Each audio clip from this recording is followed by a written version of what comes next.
Essa é a nossa primeira audiência do plano de leitura. O nosso plano está estruturado aí em 4 eixos. Nós conversamos sobre isso para quem esteve presente na nossa primeira conversa lá na Biblioteca Nacional. E esse é um eixo que é particularmente caro para mim, nosso eixo aí de... princípio eu usei o termo pedagógico, mas eu acho que é um termo, vou confessar para vocês, ruim. Porque, como eu tenho falado, a preocupação da cultura no plano de leitura é mais pelo lado da literacidade, a relação profunda com o texto, a maneira como o texto dialoga com a vida cotidiana, a maneira como a gente vê, interpreta, interage com o mundo, com o outro, e menos a ver com o letramento, que é uma preocupação mais da educação, alfabetização funcional, quer dizer. E aí eu acho que o pedagógico talvez remeta mais ao letramento. Então, estou pensando até no final do plano, deixar esse eixo como literacidade e mediação literária. Porque a mediação é provavelmente o melhor caminho para promover a literacidade. Eu acho que esse momento de estabelecer a relação com a leitura, ele passa por um mediador, que é um guia, que conduz a esse conforto, esse hábito da leitura. E eu acho que os nossos grandes aliados no processo de mediação são, evidentemente, os professores, mas também são os bibliotecários. O exercício bibliotecodômico vai para além de organizar estantes, vamos deixar isso claro. Tem a ver com o conceito curatorial, o que acontece nessa biblioteca, mas também a apresentação do livro, a interação. Os escritores também são importantes. Os escritores, os contadores de história que vão fazer isso na tenra infância e é um momento mais fértil. Desculpa, eu precisaria procurar para pegar a avançada da Muito obrigado. Temos aí a turma da UFRJ que estuda com uma pessoa que eu gosto muito, que queria muito que tivesse podido estar presente aqui conosco, que é a Lúcia Fidalgo, uma pessoa que é muito competente e conhecedora desse assunto. Então, antes de começar a nos aprofundarmos aí nessa discussão, eu quero agradecer os nossos anfitriões, agradecer o Rubens e a Joana por ter nos recebido aqui. Acho que é muito simbólico que esse encontro aconteça numa biblioteca, num centro de música, porque a literacidade ela também dialoga para além do texto, com modalidades literárias que vão para além do texto, que estão na oralidade, na musicalidade, que são tão simbólicas e importantes para uma cidade como o Rio de Janeiro, porque eu venho dizendo isso e o Rio me impressiona nesse sentido. Acho que não há uma cidade do mundo que manifeste a sua literatura de maneira mais presente na música e na oralidade do que o Rio de Janeiro. Isso tem tudo a ver com a formação histórica, demográfica que compõe esse mosaico diverso que é a cidade. Juninha, eu vou terminar aqui. Isso. Então, eu estou muito feliz com a presença de todos aqui. Eu quero discutir brevemente o que a Secretaria tem pensado nesse assunto. Não posso deixar de agradecer a Pax por ter colocado a gente de pé, a equipe toda, os intérpretes. Quero agradecer a presença da Gisele, que é a nossa coordenadora de equipamentos aqui com a gente. A equipe toda aí da Secretaria de Cultura dando essa estrutura, além dos membros do Comitê do Plano Geral de Leitura, a Lu, as duas, a Sônia, nós temos duas. Então, gente, eu quero falar brevemente do que nós estamos pensando, o conceito desse eixo ali de literacidade, e aí eu quero ouvi-los. Eu tenho uma relação pessoal com esse assunto porque o meu envolvimento com o universo literário foi acidental. Tinha uma professora lá na Biblioteca Nacional que estava super irritada que eu sou economista. É tudo verdade. Eu sou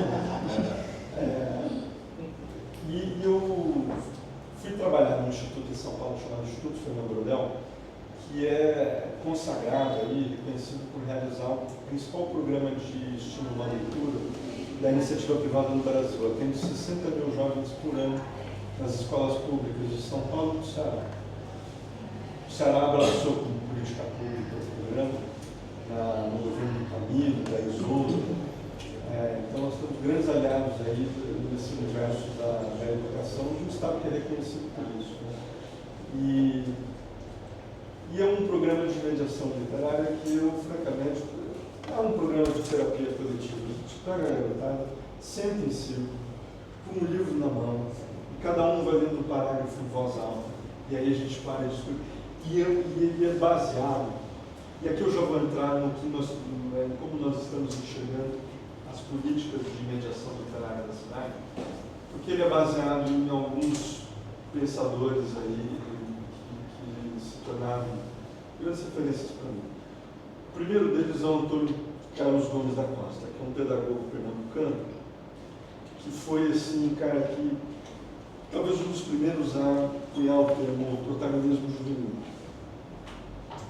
É claro que o mediador ele é importante nesse processo, mas ele é um guia. Ele não deve ser o protagonista da sessão. Né? Às vezes a pessoa se empolga e cai na armadilha de transformar a sessão em um monólogo. Né? Na verdade, a gente enxerga essa figura como alguém que faz pequenas intervenções, mas deixa a dinâmica de grupo dela emergir os temas, as discussões, as posições que se antagonizam, né? E dessa imersão natural entre os jovens que vão descobrir o caminho pelo qual eles estão se envolvendo no texto, é que surge esse protagonismo juvenil. Quer dizer, eles induzem o próprio processo de aprendizagem em conjunto entre os colegas. Né? Acho que aí, nesse momento, o papel do mediador acaba sendo de intervir, de passar a palavra para alguém que está tentando falar faz tempo, de evitar que as digressões vão muito longe, de daqui a pouco voltar para o texto, ajudar a orientar os caminhos da discussão. Né? Mas eu fiquei muito impressionado nesses meus 2 anos dirigindo o Instituto Brodel, e como a qualidade das discussões se eleva na medida em que a gente permite que esses grupos façam esse jornalismo espontâneo e que eles pratiquem isso. É importante que seja uma prática recorrente, semanal, quinzenal, mas as mesmas pessoas, eles vão ficando bons nesse exercício. E é um exercício de empatia. Né? A gente estava falando agora que ler o texto, se identificar no personagem e ouvir o seu par, se identificar também, é se perceber no outro. Né? O livro acaba sendo mediador. Ele faz essa triangulação entre você e o outro, se reconhecendo no outro, é um exercício muito profundo de empatia. Eu acho que esse é o nosso dever aqui. Então, esse eixo de literacidade e mediação é, para mim, baseado nesses pilares, nesses princípios, com esse objetivo. É isso que a Secretaria está propondo, mas, de novo, eu sou, como a professora quis deixar claro, né? Eu sou um economista, essa não é a minha área. Eu tive uma boa experiência vendo essas coisas acontecendo, mas eu quero ouvir agora das pessoas que trabalham com isso, têm experiência com isso, que estudaram isso. Então, esse momento é para que as pessoas se manifestem. Eu quero primeiro passar a palavra para a Sônia, para ouvir se ela tem contribuições aí, que contribuir com essa abertura, e aí eu quero ouvi-los. E a classe vai cronometrar 3 minutos, menos para os membros do comitê, que eu vou deixar 5. Eu acho. Os demais 3. Se a gente conseguir comportar o tempo do sobrar, a gente consegue mais algumas falas. Deixa eu ajudar. Sim. Quem quisesse falar, né, de dar sugestões para o eixo pedagógico e tal, também dar outras contribuições, né, além do eixo, só me sinaliza para eu anotar aqui, para a gente ter a ordem de fala de cada um, e é isso. O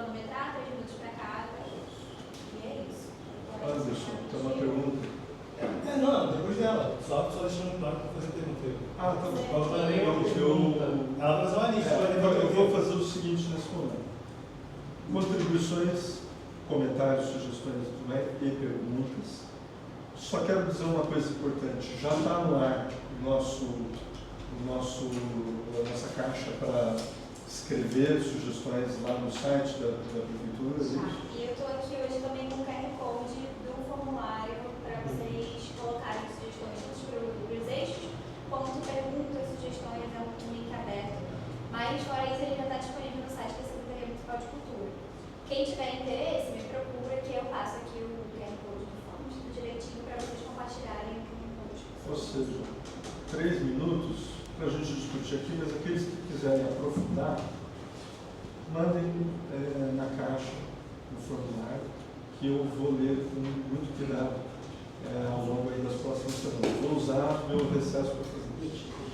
E vou pedir para a gente... Pode pegar. Questão de ordem? Vou pedir só para que, nesse momento, as intervenções sejam concentradas no nosso eixo de literacidade. Nós vamos ter outras audiências para tratar dos demais assuntos do plano, só para a gente... E respeitar o tempo, porque quem negligenciar o tempo vai acabar atrapalhando o outro, que quer também contribuir, tá bem? Só que eu não sei se você falou no início, ou se... Porque assim, só queria que você falasse o que é o plano de leitura, porque o plano de leitura municipal já tinha um planejamento lá em 2016. A gente estava na mesa, não sei se você lembra, estava na mesa do Instituto de Arte Elisa, a gente conversou sobre isso. Isso morreu e agora a gente está tentando recuperar. Então, o que é, antes de a gente começar, o que é o plano de leitura? Porque aí a gente começa a colocar isso junto com você. Lógico, tem toda razão. Isso é um compromisso, tá certo? Nós estamos retomando essa discussão. Teve um conjunto de discussões muito ricas alguns anos atrás, e eu tenho escutado e discutido com muitas das pessoas que protagonizaram e lideraram esse processo. Alguns anos atrás eu estava aqui. Eu tenho lido e tido contato com documentos ricos que foram produzidos naquele momento, e eles têm inspirado a redação que eu vou propor para que seja discutido, adaptado nesse momento, né, ao longo das próximas semanas. Nós queremos deixar esse legado da Capital Mundial do Livro. O que é o plano? O plano é um conjunto de orientações e políticas que o governo, com a sociedade civil, quer construir, porque as diretrizes de longo prazo são fundamentais para que a gente tenha políticas públicas que continuem, não importa que o governo esteja aqui, não importa quem tenha vencido a eleição. Esse é um compromisso. E é importante que isso esteja firmado, escrito e colocado no papel, porque apesar dessa coisa não estar escrita em pedra, não é lei, mas é um compromisso que a sociedade civil vai, mudou o prefeito? Cadê? Está aqui, ó. Nós temos que seguir esse plano. E o engajamento da sociedade civil nesse processo é fundamental, porque tem que cobrar, tem que pressionar.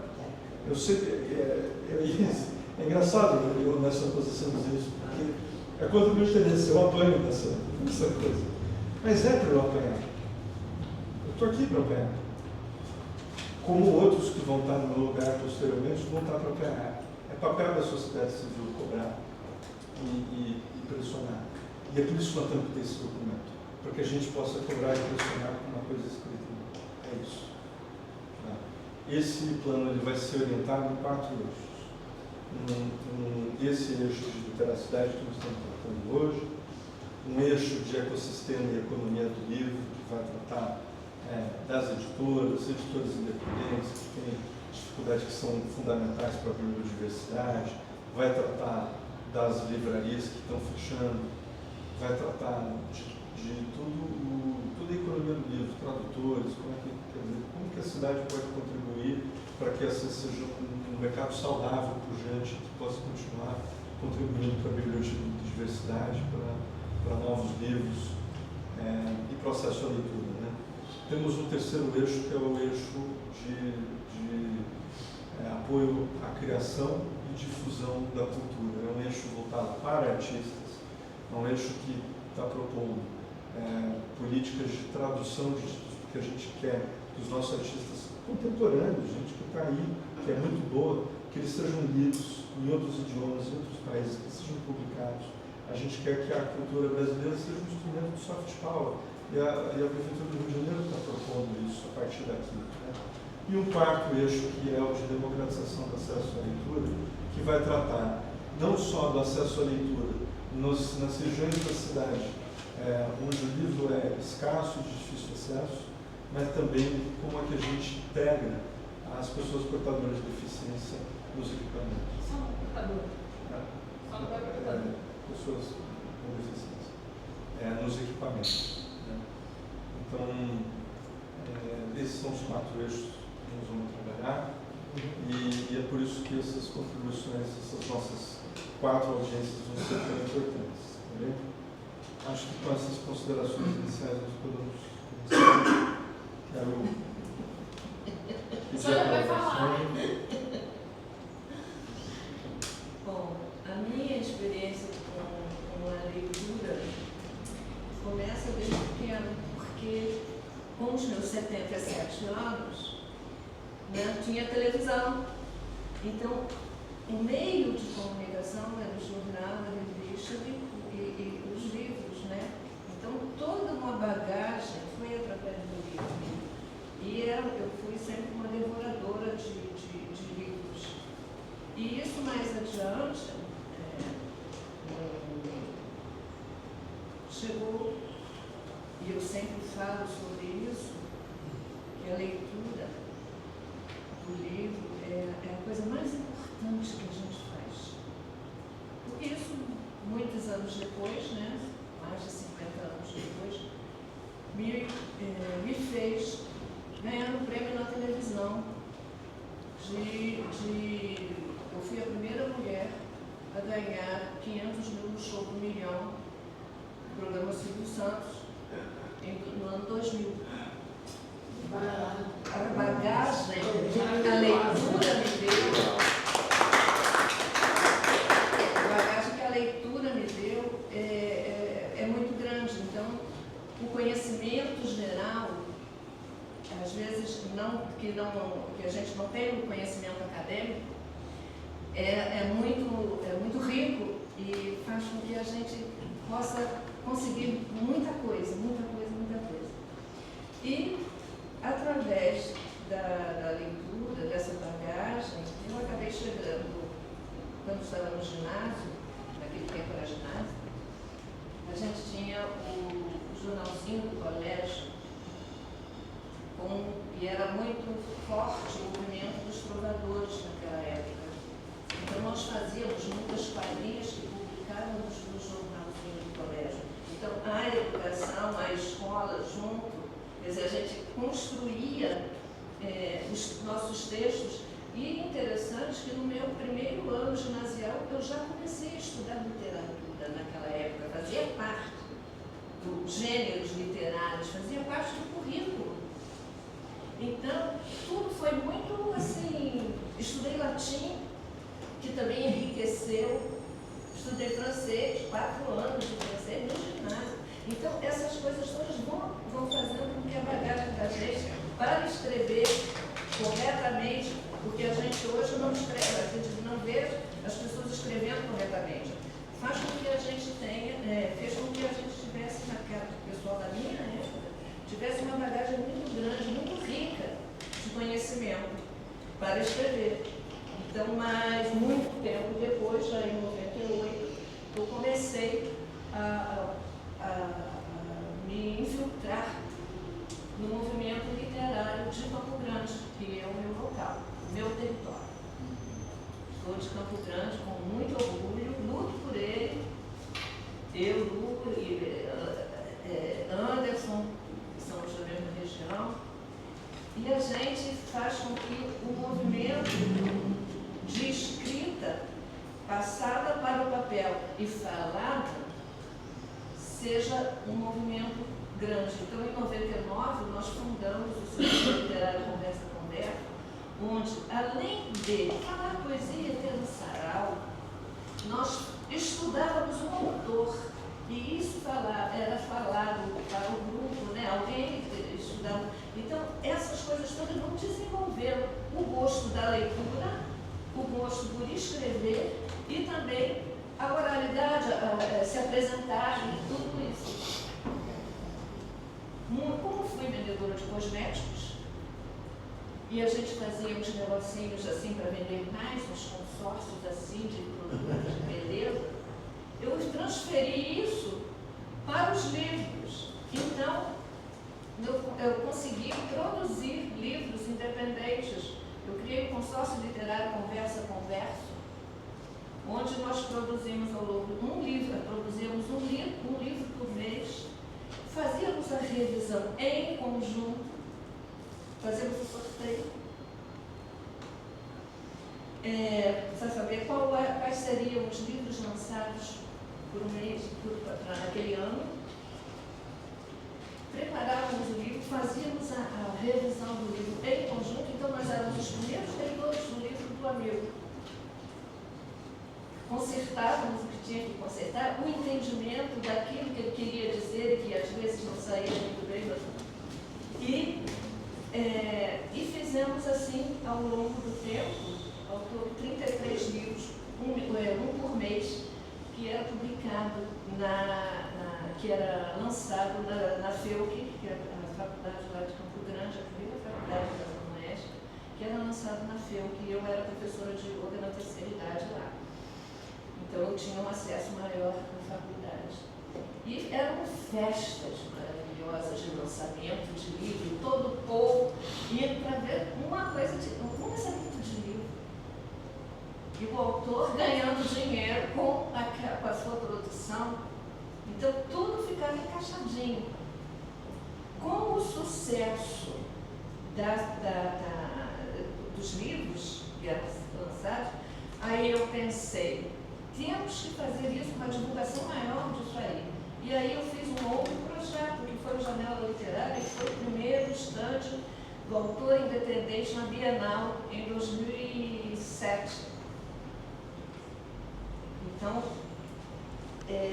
de forma também consorciada, todo mundo depositando o dinheiro por mês, conseguimos o dinheiro, fizemos o dinheiro todo para o estande, um estande grande, não era aquele cubículozinho pequenininho, não, um estande de 20 metros quadrados, no Salão Azul, e com lançamentos, 3 lançamentos por dia dos nossos livros independentes. Eu tinha uma livraria nessa época, com dinheiro do Sr. Guilherme, eu tinha aberto uma livraria em Bauru, e eu tive uma livraria por 10 anos. E então, com o CNPJ da minha livraria, eu tive esse acesso à Bienal. Então, nós fizemos assim, foi a primeira vez que houve uma divulgação de livro, e nosso estande foi assim, bombou, tinha contação de história, tinha tudo lá. Então, estar mergulhada no livro, na literatura, fazer com que pessoas também se empolguem com isso, sempre foi o que a gente sempre fez, né? E a gente vai continuando. Na época houve a Friso, em 2013, quando eu conheci o Anderson, né? Eu fui a coordenadora da produção da Friso, a Festa Literária da Zona Oeste, e em 2021 nós criamos a ALAS, Academia de Letras e Artes da Zona Oeste, onde eu sou a vice-presidente e estou faltando a confraternização que começou agora às 10 horas para estar aqui. Obrigado, Todo mundo lá e eu por aqui com vocês para participar desse movimento de fazer livro, fazer leitor, fazer escritor, e eu sou assim muito empenhada em valorizar e em fazer com que a prefeitura faça alguma coisa pelo autor independente, porque são muito mais autores independentes do que autores por figura editora. E o autor independente nunca aparece.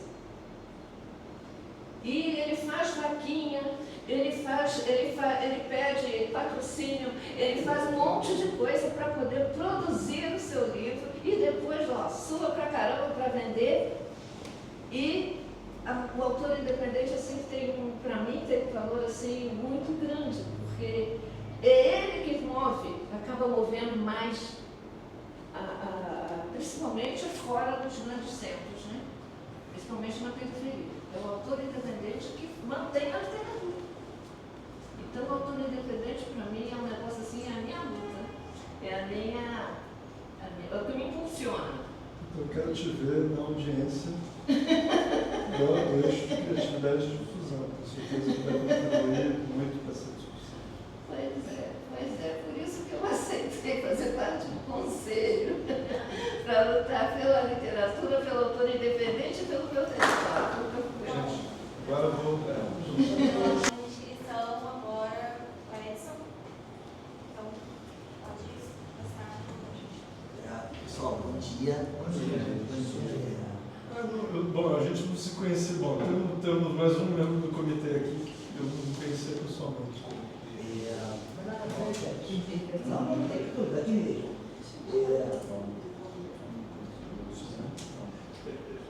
Em primeiro lugar, pessoal, eu quero dizer que eu estou muito feliz de estar aqui com todos vocês, pela importância de espaços como este, que são espaços de exercício da cidadania e da democracia.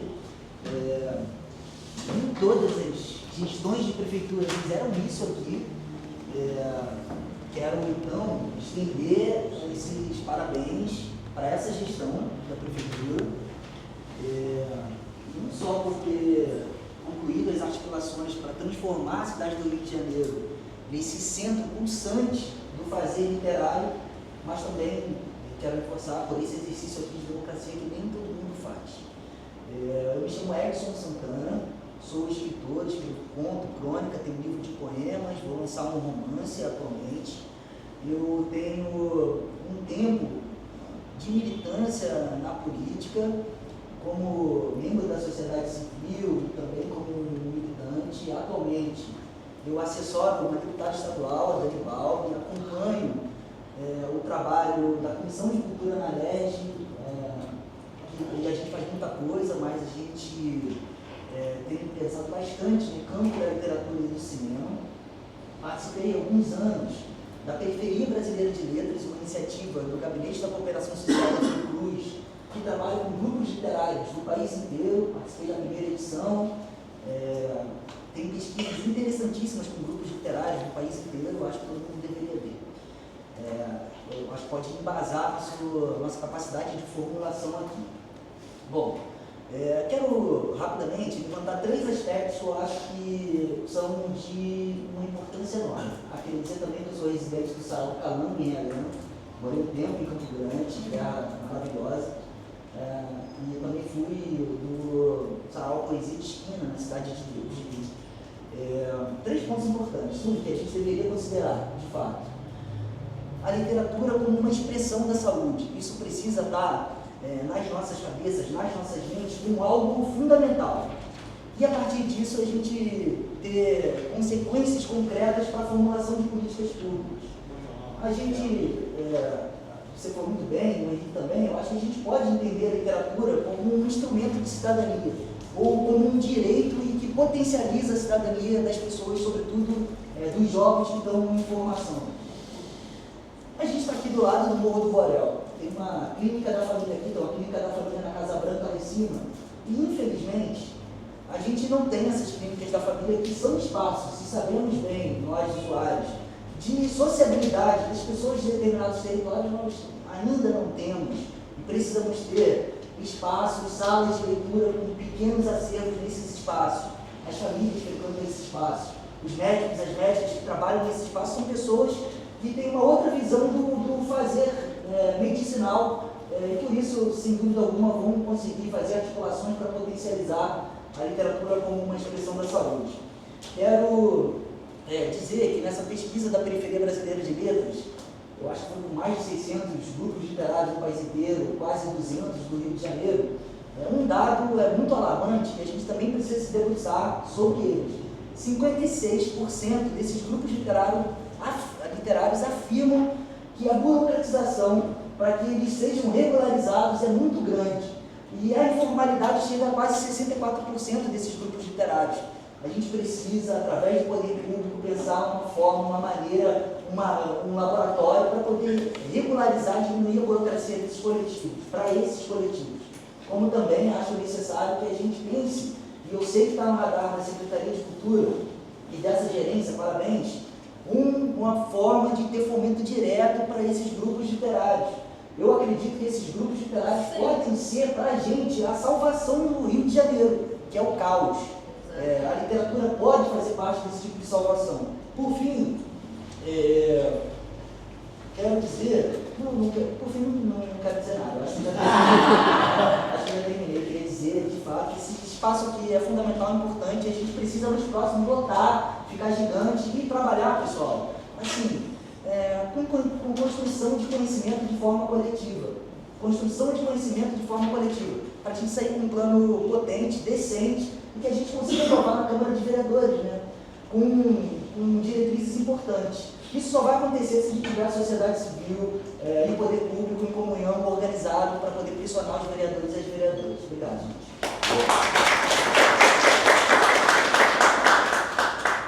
Anderson. Bom dia a todos. Bom dia a todos. Me chamo Anderson Ceci, sou produtor cultural há mais de 20 anos, sou organizador e diretor da FISC, Festival Literário de Santa Cruz. Tivemos, inclusive, a honra esse ano de ser, em primeiro lugar, no edital Capital do Livro, no edital Rio Capital do Livro, que nos proporcionou uma força maior, uma maior visibilidade do festival, que há 10 anos, né, passando desde 2015, vinha lutando para ser mais bem vista, né? E hoje, com o edital, a gente pôde alçar novos voos. A minha contribuição para a audiência eu queria que fosse debatida a questão da importância de como trabalharmos melhor, não só a promoção da leitura, mas, já que estamos falando de pedagógico, a questão de como desenvolver melhor os novos escritores a partir do processo de leitura. Porque eu vejo muita gente falando, eu escrevo. O que você está lendo? Eu já li Clarice Lispector, mas a galera não está lendo quem já está no mercado, a galera... 2 minutos. A galera fica muito só no antigo. Eu acho muito importante os clássicos, mas acho que precisamos atualizar o hábito de leitura, entrarmos para os novos autores contemporâneos, sejam eles quais forem, né? Eu tenho os meus preferidos, mas acho que tem uma demanda enorme, e eu acho que contribuição em relação à formação a partir da leitura, e isso vem da minha experiência atual como monitor do Rio de Escritores, que é um projeto também contemplado no edital Rio Capital do Livro. Eu estou lá como monitor da P5, estou acompanhando. Então acho importante que a galera entenda que, antes de sermos escritores, somos leitores. E eu queria saber qual vai ser a contribuição do eixo pedagógico nesse sentido, para que a gente possa entender como trabalhar a formação dos novos escritores a partir da formação da leitura.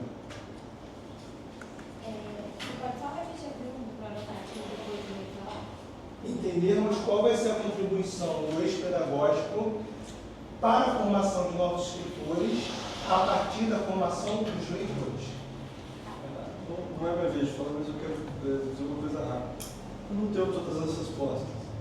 Então eu quero dizer, eu posso eventualmente responder perguntas, mas eu quero que todos aqui respondam perguntas, porque é um momento de sugestões, de contribuições. Isso é uma proposta, então, é para pensar. Estou levantando uma pergunta para ser refletida, tá? Porque eu acho que assim, a gente fala demais em escrever e esquece que a juventude pouco lê, e para se escrever, aí eu digo eu não gosto de português, tá? Minhas notas eram horríveis, só para mostrar um pouquinho só para mostrar um pouquinho dessa pergunta, minhas notas eram horríveis em português, eu me descobri por causa de uma depressão, e aí eu comecei a escrever, escrevendo mal, não exatamente mal, eu conto minha história, mas o meu processo de escrita melhorou quando eu passei realmente a ler. Então eu entendo que leitura, eu acho que precisa entender que os jovens precisam ser incentivados a ler. Isso perpassa pela teoria do discurso.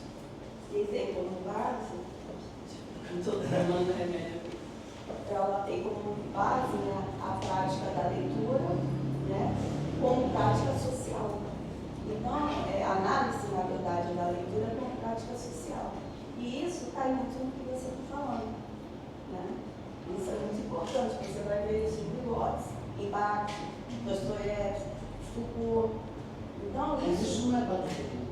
não é para todo Está mundo. vivendo uma Mas, certa desigualdade. mas a partir da experiência dele, ele se encontra nessa prática, dentro da realidade dele, ele se encontra dentro dessa prática. E isso é o importante, porque como ele fala em resgate, e esse resgate se dá através da própria educação.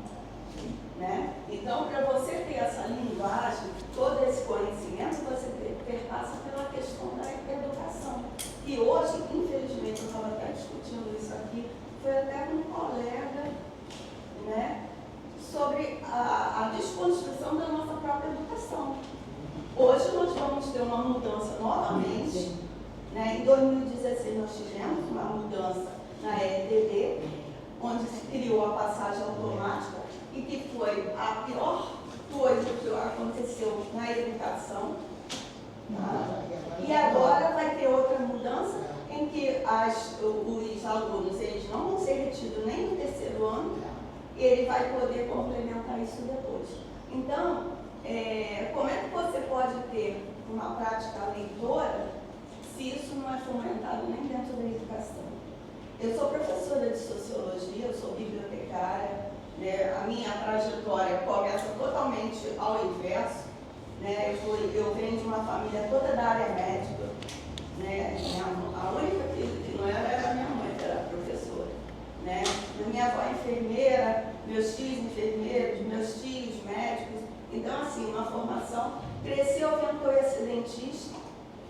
Né, por causa do meu padrinho, terminei meu segundo grau, prestei vestibular, fui fazer odontologia. No quarto período desisti. Eu estava com 16 anos. Voltei para casa, eu tinha passado para a FONF, em Friburgo. Voltei para casa, fiquei frustrada, porque eu cresci ouvindo isso e estudando igual uma maluca para passar no vestibular, porque eu fui sempre amigo.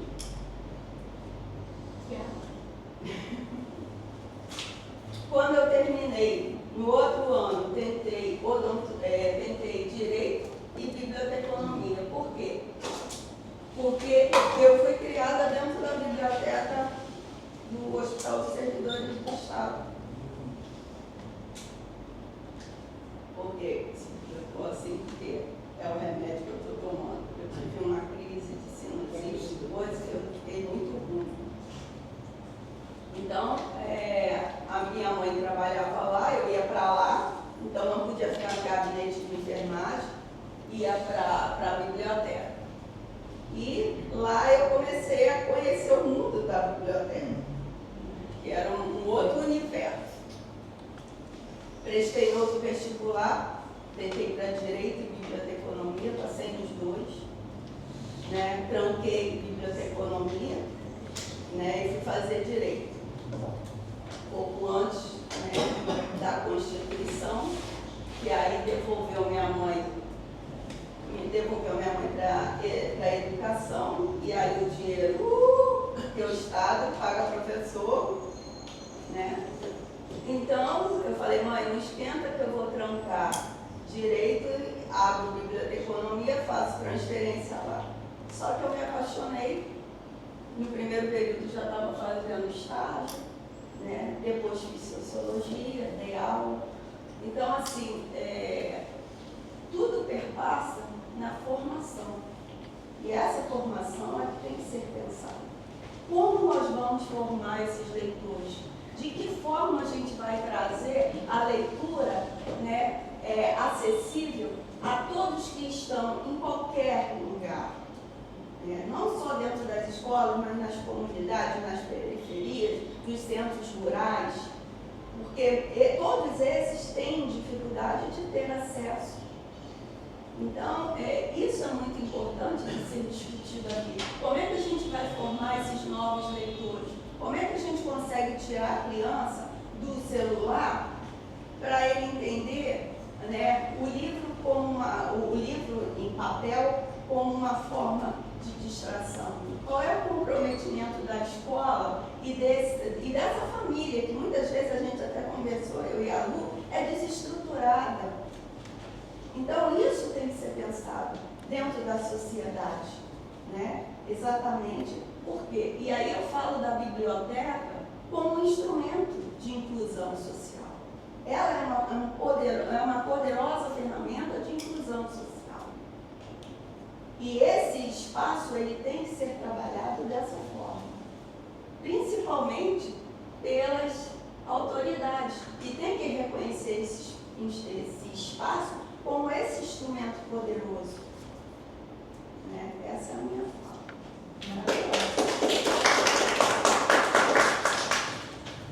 Quatro. Gente, bom dia para todas, todos. Eu sou o Arley, eu sou do grupo Os Tapetes Contadores de Histórias e também eu faço parte do comitê de contadores de histórias e coletivos de contadores de histórias da cidade do Rio de Janeiro. E estou aqui com o Leandro, também faz parte desse comitê. E dizer o seguinte, né, que primeiro já veio uma solicitação de que o Plano Municipal de Políticas de Leitura possa contemplar a pluralidade de formatos, né, em mediação literária e também fazer um mapeamento dos seus agentes. Né? Quando a gente pensa numa cidade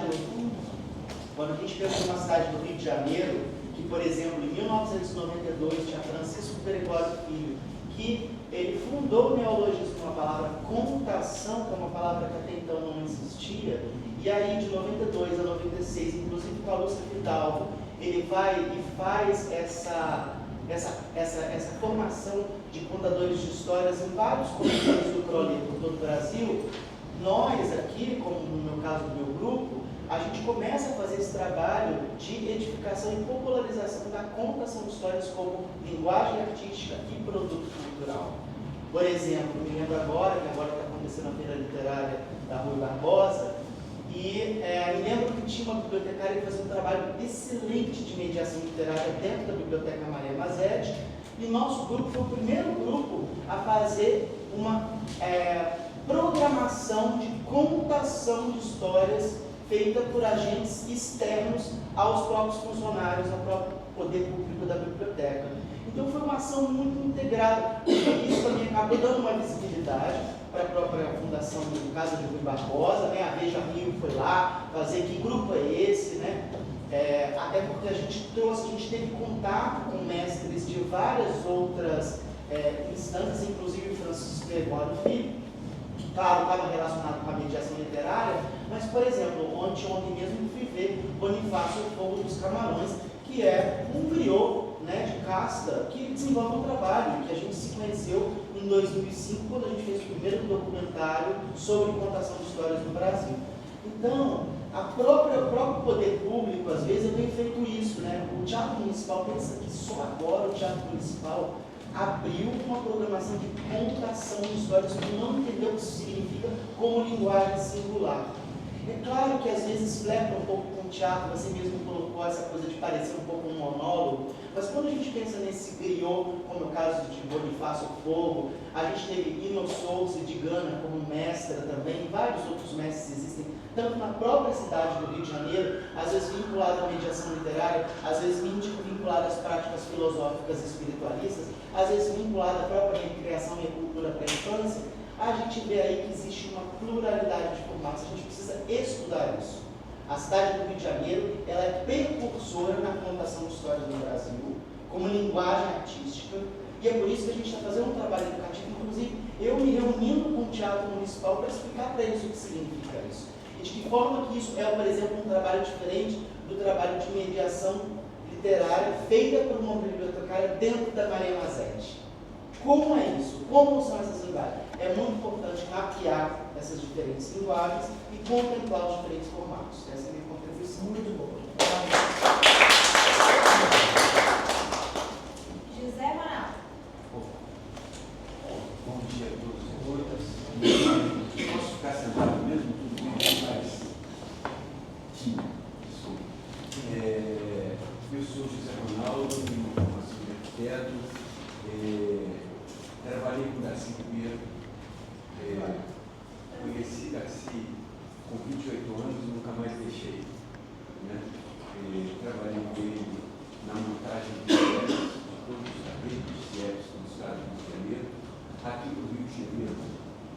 cidade do Rio de Janeiro nós fizemos mais de 100 CEPs, com certeza, na faixa dos 120 CEPs.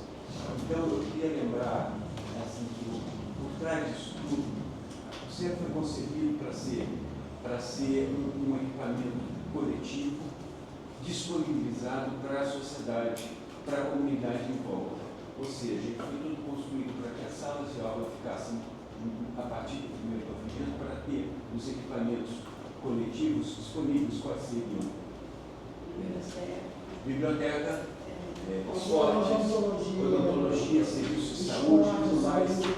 E tinha uma coisa muito importante dentro do CIEP, que eram os animadores culturais, essenciais, porque eles faziam exatamente essa mediação, tanto com a comunidade quanto com o diálogo interno dentro das escolas. Dentro do horário integral. E horário integral. Que facilitava que não tivesse que estar. E essa mediação era dentro das bibliotecas. Exatamente, exatamente. Então, eu quero lembrar que existem os equipamentos hoje construídos dentro do município do Rio de Janeiro, além de uma rede escolar incrível, porque por aqui passou também a Luciana, passaram grandes educadores que construíram bons equipamentos. Então, eu acho que é importante fazer essa integração com a escola e trazer a comunidade para dentro da escola, trazer todo esse tipo de atividade, não só ficar segmentados só segmentados nos equipamentos eminentemente culturais. Tem que levar isso para dentro da escola e fazer isso acontecer dentro da escola, você resolve vários problemas. Tudo aquilo que a gente está colocando. Livro da saúde, livro salva-vidas, livro Surotina, cura, é um remédio fantástico. Então, e a formação da cultura da leitura tem que acontecer a partir das escolas, tem que partir. E nós temos, está aí, o equipamento está pronto. É só, de uma certa forma, a gente fazer esse tipo de integração, levar para dentro das escolas, os contadores de história e produzir lá dentro esse tipo de coisa. Porque isso vai acontecer. A gente viu coisas inenarráveis quando a gente estava implantando o CEP, e a gente estava construindo informação. Tem que aumentar a oferta desses mediadores para estar presentes, não só nos equipamentos culturais, mas dentro das salas de leitura e bibliotecas escolares.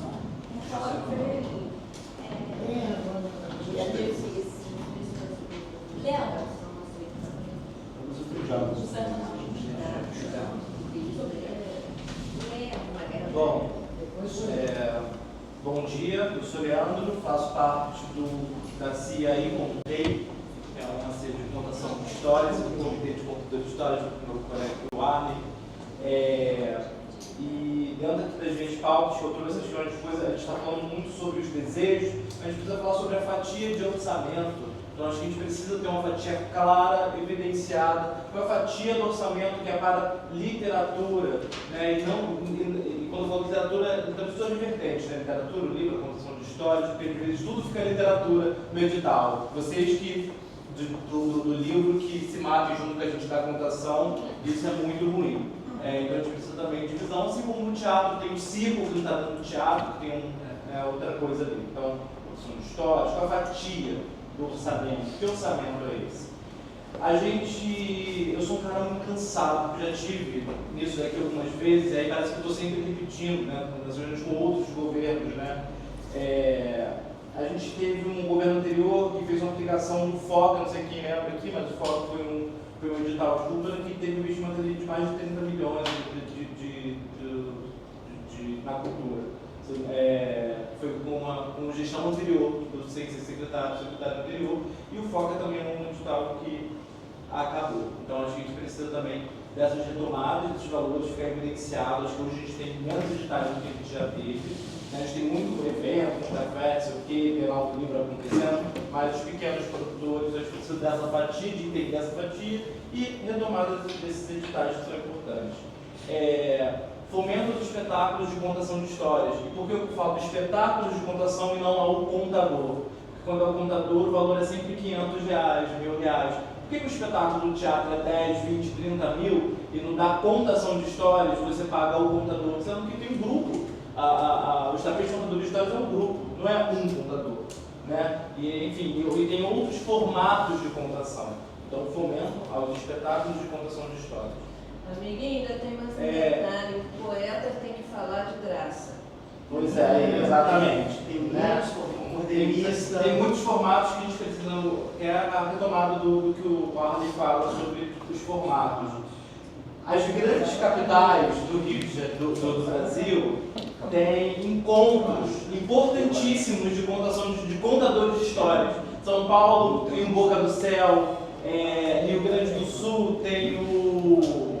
eu esqueci agora o nome deles, tem um grande encontro lá também. Enfim, Espírito Santo e o Rio de Janeiro não tem um encontro. Quer dizer, ainda não tem mais, porque a Benita Pietro lá atrás fazia o simpósio com o Sérgio Copacabana há mais de 13 anos e a gente termina com isso. Então, os encontros de contadores são fundamentais, importantes, inclusive para a formação dessa galera, para o reconhecimento, para a gente ter mais gente brigando por essa luta.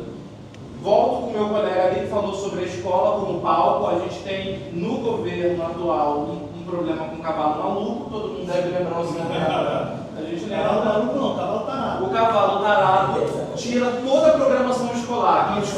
As escolas morrem de medo de ter programação escolar ainda hoje. Então a gente precisa retomar essa conversa com a educação, porque a escola pública precisa ser palco. Ela precisa ser palco, porque a escola particular é palco. E a gente pública não tem mais. E é isso.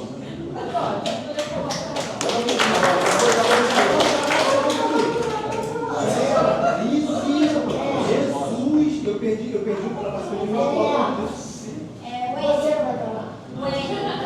Fala, você vai falar depois. Posso falar depois dele? Ei! Não, mas calma. Eu estou provocando,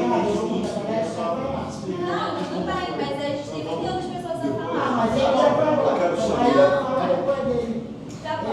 Só que depois dele, outras pessoas já tinham pedido. O seu nome já está aqui, vai chegar o momento. Ele só me pediu para finalizar aqui e tem caso que eu possa falar de novo. Ele Eu também vou querer falar. É só isso.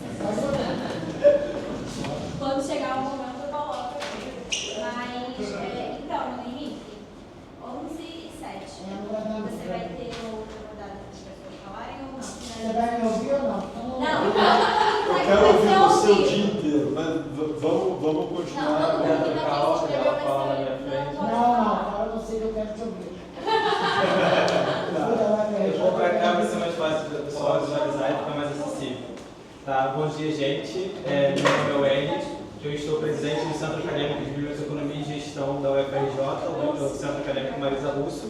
Né? Hoje eu também construo o DCE e eu gostaria de saudar o espaço, dar bom dia a todas as pessoas presentes e agradecer o convite e, obviamente, esse compartilhamento incrível que está tendo aqui, porque a gente está aprendendo muito, né? Ouvindo determinadas histórias e origem de alguns movimentos como contação de história, né? O movimento de Darcy, que a gente acompanha através da literatura na universidade e pelas escolas municipais das quais eu vim. E aí eu acho que algumas coisas aqui sempre se encontram, né? E citando o Nego Bispo, é a confluência de todos os nossos saberes e das nossas vivências. E aí por que eu falo sobre isso? Porque é importante quando a gente vai falar sobre a cultura de ler, a gente fala sobre a cultura de educar, né? Porque para a gente aprender a ler, a gente tem que ler na escola. Para a gente poder ter o hábito da leitura, a escola deve ser esse início, deve ser esse ponto, porque não parte de casa. E aí a gente tem que lembrar que a desigualdade ainda é gigante no nosso país. Pessoas pobres, faveladas, negras, indígenas, quilombolas e trans têm uma concepção diferente, têm um contato diferente com a leitura e com a educação. E o que é ler para a gente, né? A leitura, ela também é plural e diversa, porque a gente está falando aqui hoje de ler livros, mas a leitura de visão de mundo, como Freire falava, também é uma forma de leitura. Então, como é que a gente apresenta isso para as pessoas? E aí também eu deixo uma provocação e uma pergunta, porque essa é a minha primeira vez aqui e pouco contato com esse espaço eu tive. E aí, como hoje está formado o comitê e a gerência da Secretaria da Cultura, inclusive da Educação, com relação às pessoas bibliotecárias e as outras entidades que participam dessa construção, como contadores de história, como artistas independentes, editoras, né? E principalmente as pessoas bibliotecárias, porque antes de sermos um espaço para fomentar a leitura, a gente é um espaço de acesso, democratização e disseminação da informação. Porque quando a gente fala muito de ler, muito está se falando sobre a literatura de entretenimento. E a gente precisa falar principalmente do acesso à informação. Porque se a pessoa não é informada, se a pessoa não é educada nesse sentido, no letramento, ela não tem como nem ler por entretenimento, porque ela não tem noção dos seus direitos e nem dos seus deveres. Então acho que a gente precisa muito falar sobre isso. Então, aí citando Freire novamente, é importante esse espaço, essa discussão, para a gente poder esperançar, né? Justamente de construir de uma nova forma, de construir em conjunto. Então, assim, eu agradeço muito a participação, né? Como estudante da UFRJ, parece que nos convidem sempre para esse tipo de discussão, de diálogo, até porque se a gente vai falar de um futuro, porque o passado já foi, já está destruído, se a gente está falando da construção do presente para o futuro, a gente tem que estar participando nesses espaços, porque nós vamos dar as diretrizes e nós vamos trazer visões que alguns de vocês já não têm mais. Então, acho que é extremamente assim, imprescindível a nossa participação. Então, eu agradeço muito mais uma vez e é isso. E hoje é dia de jovem continuidade.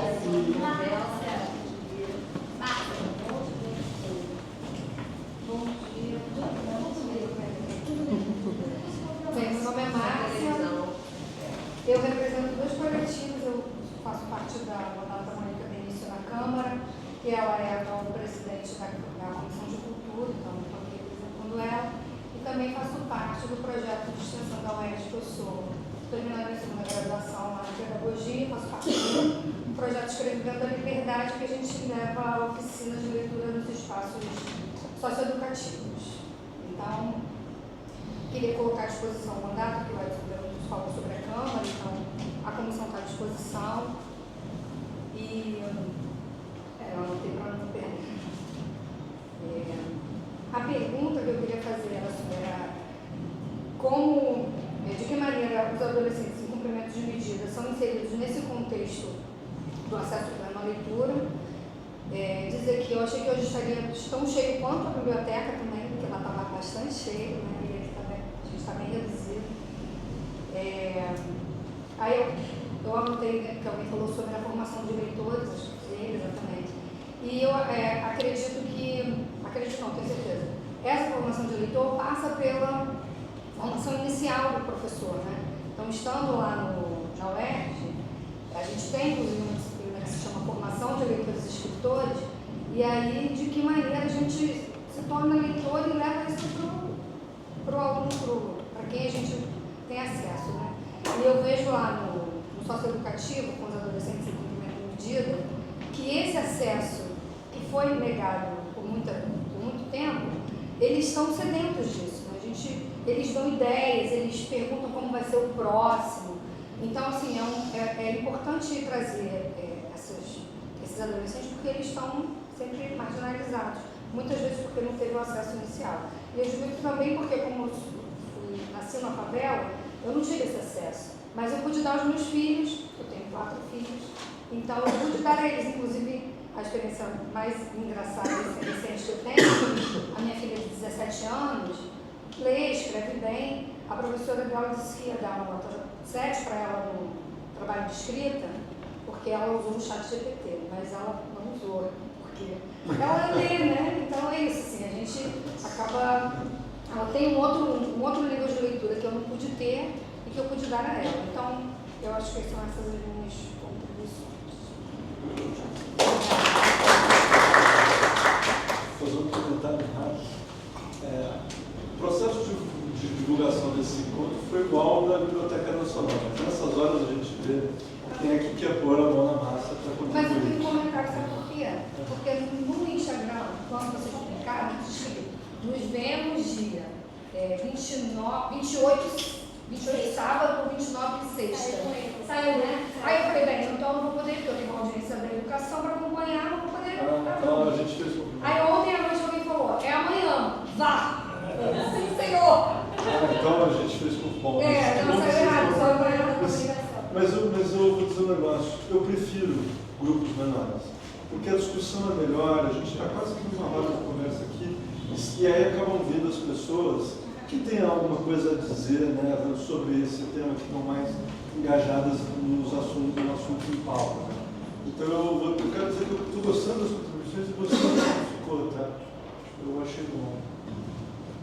A próxima é Bom dia, gente.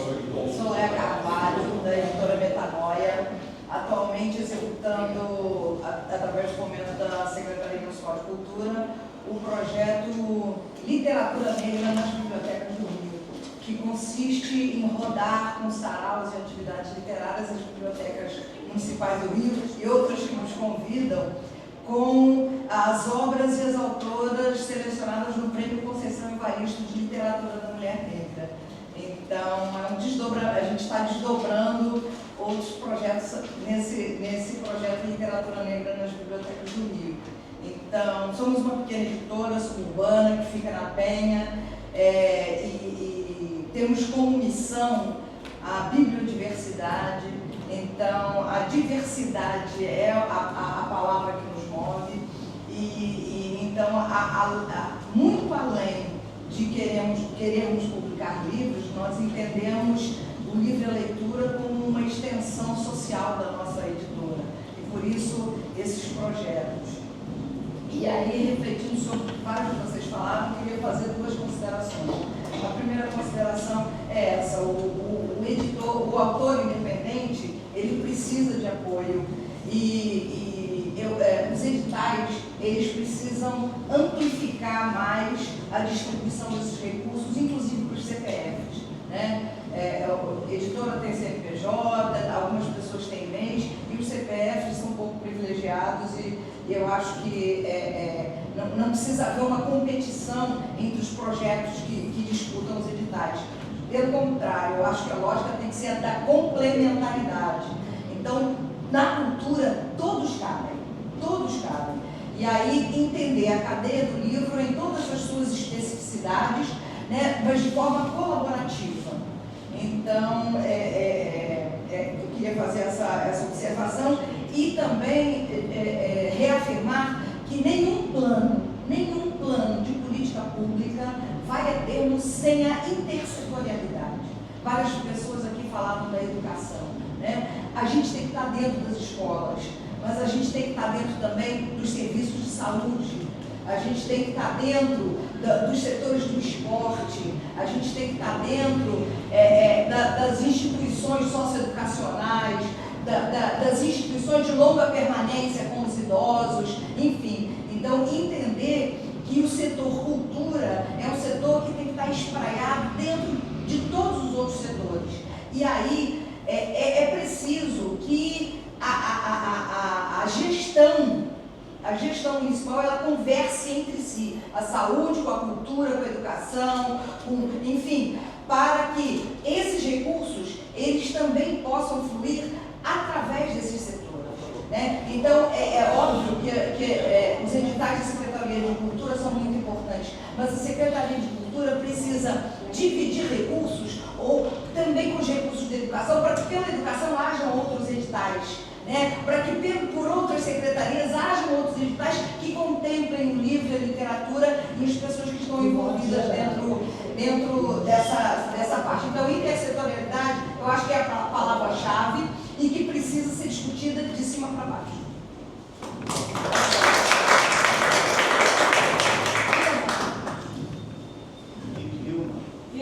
Numa piedade, que aí o Rosário disse que tem que ter nome e sobrenome.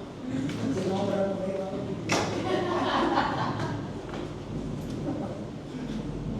Só uma piedade, eu sou escritora, sou professor de língua portuguesa e literatura brasileira, especialista em literatura brasileira, tenho mestrado em ciência da literatura, não é PRJ, e quando eu entrei no Dia Preto, e eu não era preto, eu era de uma raça chamada morena, só depois eu descobri, eu tenho que falar isso, porque ele está falando de uma cidade partida. Só depois que eu descobri por que eu fiz o FRJ.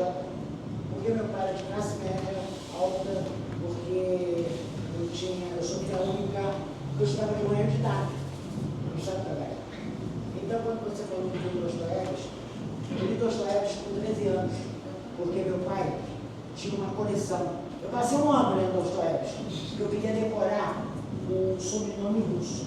Eu achava que ele era aquilo. Liga era o nome de Jesus, mas eu sou uma exceção. Você é uma exceção. Quando nós fomos, que eu trabalhei, eu fui quando o prefeito Eduardo Paes assumiu e convidou a mim, ao Renato Nogueira, escritor e professor, e ao Wino Bueno, peraí, tá vendo? O Wino Bueno, para lançar o programa Bruno Sem Racismo, eu agradeço muito. Eu agradeço muito essa gestão, agradeço muito esse projeto. Vocês estão trabalhando assim, vocês estão de parabéns. Minha amada Lucas Padilha, prefeito do Rio, capital mundial do Rio, mas a gente, eu tenho um texto que está lá no Museu de Arte do Rio, que é o seguinte, a gente está falando de uma cidade partida. A gente fala dos contadores de história, tem que ter. A gente fala dos encontros, tem que ter. Você citou o Bispo, mas nós lutamos, porque eu era do movimento social, eu trabalhei com essa população negra. Esse ano eu finalizei tratamento racial até no hospital e no RICA.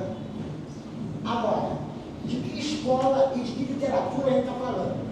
De que leitora a gente está falando? Porque na pandemia, eu trabalhei pelo SET, você conhece, e tinha um projeto SET do Espírito Santo para dar dados móveis dos meninos, dos alunos, porque eles não tinham. Era um celular para 6. Então, isso prejudicou muito, a pandemia prejudicou muito a educação. Essa que você colocou agora, essa lei também, vai prejudicar demais a educação. Cadê a 10639 nas escolas? São 23 anos. A gente estava lá em Brasília, a gente lutou. Não entra, não tem educação antirracista. Que leitura vai ser essa? Por quê? Semana passada, uma menina foi dar uma flor amarela para a professora e foi um inferno, né? Ela foi discriminada, foi racismo, porque ela disse que era uma flor de Oxum. Então, que Estado laico é esse? Cadê o conteúdo programático das escolas para ter uma literatura, ter um Nego Bispo, para ter uma Conceição Evaristo, para ter uma Sueli Carneiro, para ter eu, para ter Rodrigo França? Não tem. E o único preto que eu estudei foi Machado de Assis na faculdade. Né?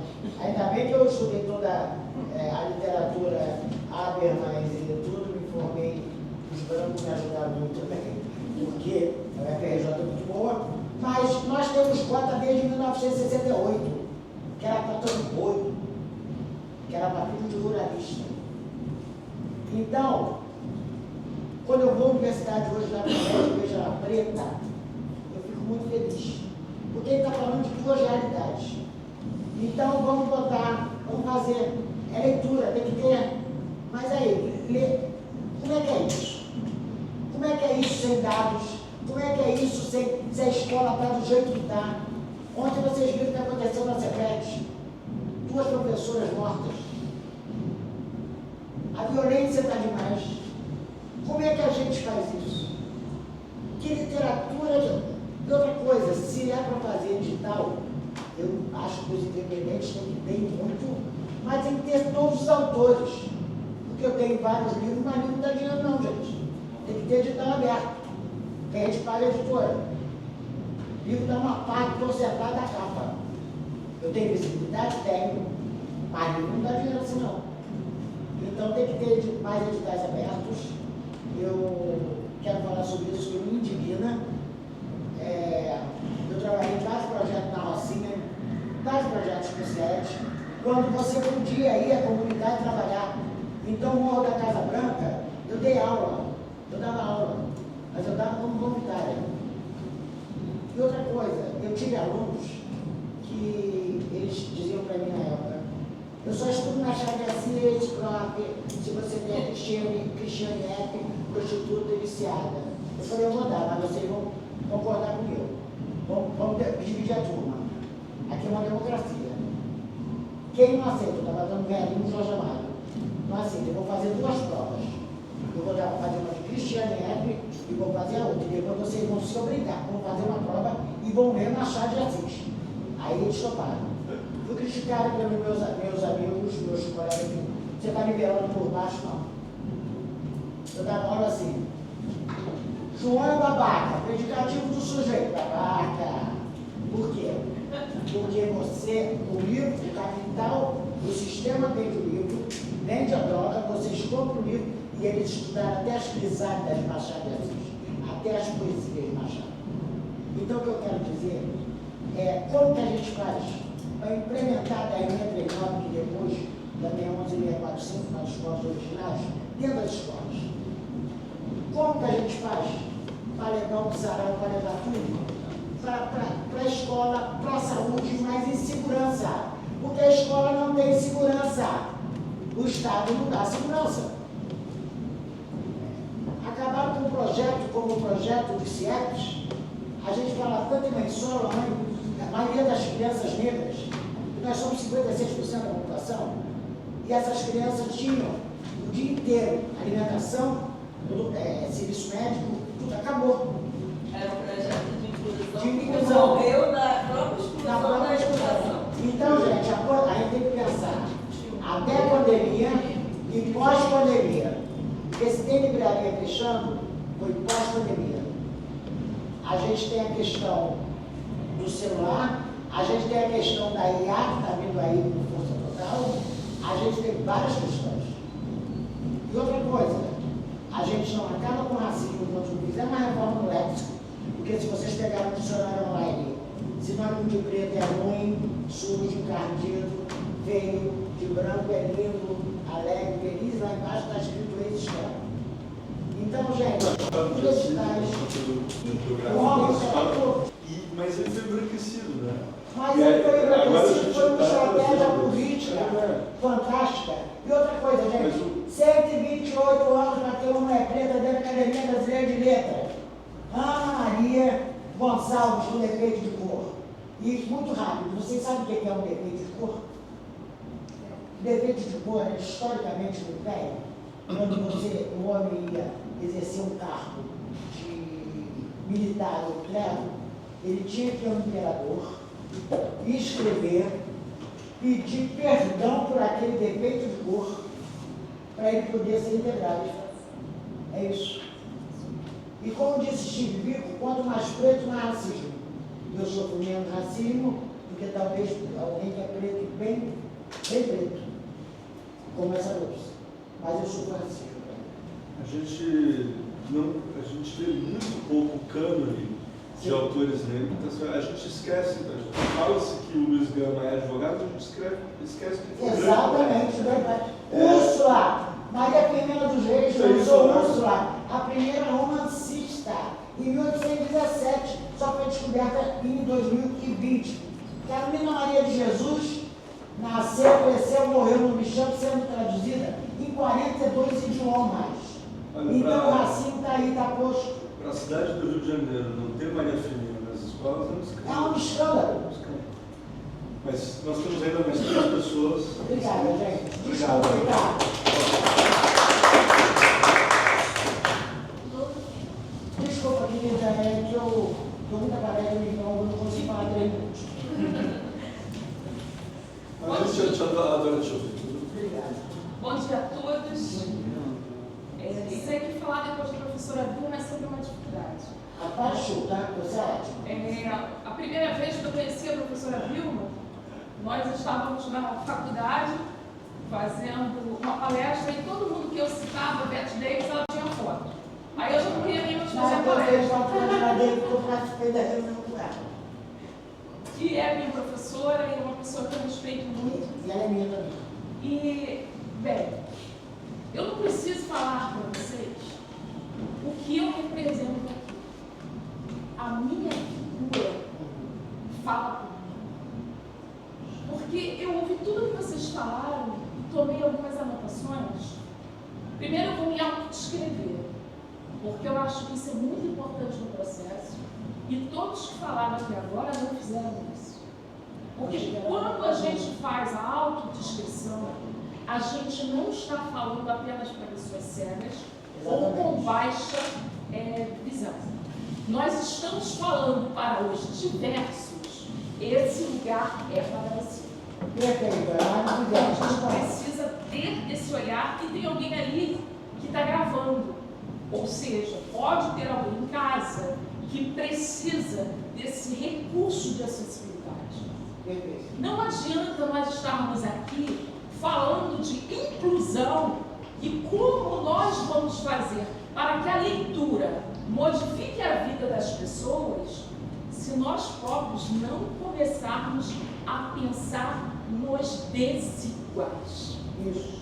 Então, eu sou Rufino, eu sou uma mulher negra de pele clara, estou com uma calça preta, uma blusa preta e branca, meu cabelo é preto comprido, estou com uma sandália bege e estou na cadeira de rodas porque sou uma mulher cadeirante. Atualmente, eu estou vice-presidente do Conselho Municipal de Políticas Públicas aqui do Rio de Janeiro, porque alguém tem que trazer essa pauta da acessibilidade. Porque a gente fala muito de pluralidade em lugares inacessíveis. E a importância da cultura na minha vida foi fundamental. Ao contrário de muitos que estão aqui, como a professora Vilma falou, ela teve a oportunidade de estudar numa boa faculdade porque veio de uma família classe média. Não teria. Eu tive a oportunidade porque, como eu não andava na escola, eu era pequena, todo mundo ia praticar atividades físicas ou ia para o recreio e me jogaram um livro no colo. O que parecia ser um castigo foi a melhor coisa da minha vida. Porque lendo, literando, eu me formei em psicologia, sociologia, psicanálise, direito. Eu tenho hoje 5 graduações, 6 pós-graduações e um mestrado. E isso foi a leitura que me deu. A leitura me tirou da invisibilidade e da miserabilidade. Então é isso que a gente precisa. E quando eu acho que foi a senhora Lélia, ela falou, todos cabem na leitura, concordo, mas nem todos são contemplados e inseridos.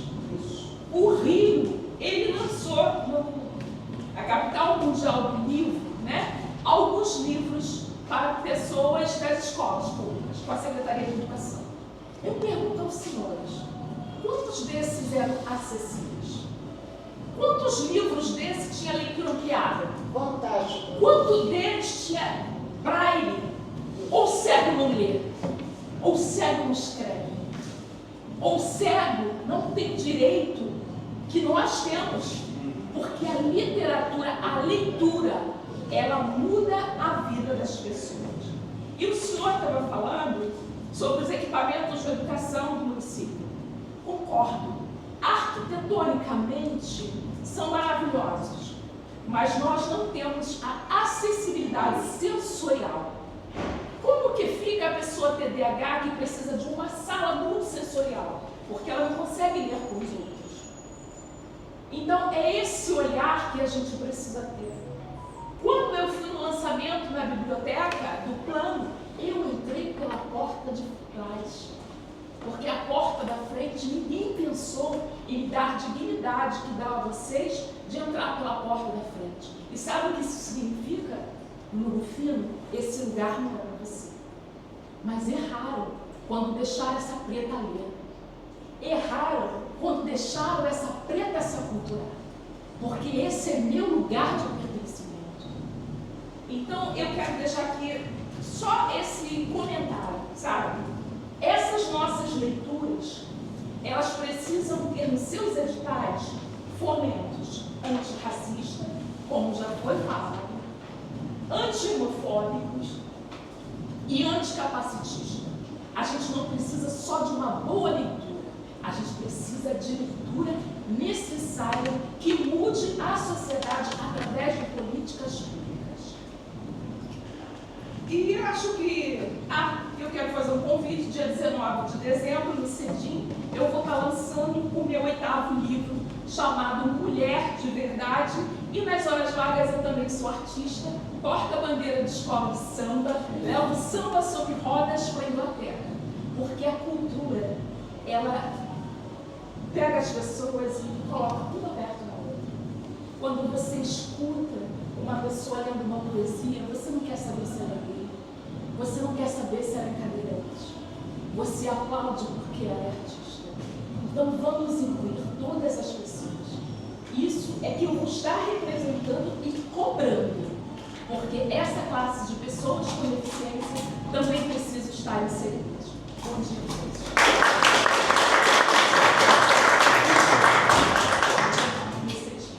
Ellen Ferreira. Gente, bom. Tá bem com vocês me verem, né? Tá aqui. Tô vindo pra cá. É, não peguei muito não. Bom, tudo bem? Bom, sou uma mulher negra de cabelos cacheados, estão ondulados, estou usando uma roupa lilás, um macacão, e estou com um brochezinho que tem livro de leitura, porque eu não tinha um alfinete para colocar aqui, gente. Quero fazer propaganda. Eu estou com algumas. Fiquei pensando desde o nosso último encontro sobre como nós poderíamos pensar na participação daquilo que eu represento. Eu sou uma mulher negra, mãe, tenho 3 filhas, junto com as minhas filhas nós desenvolvemos um projeto chamado Boletins Leitoras. É um projeto que debate a vida através da literatura. É um trabalho que vai dialogar também com os coletivos negros a partir das universidades. Então, eu sou oriunda, né, da Unirio e faço lá o mestrado em educação. Participei da formação do coletivo negro Luísa Maim.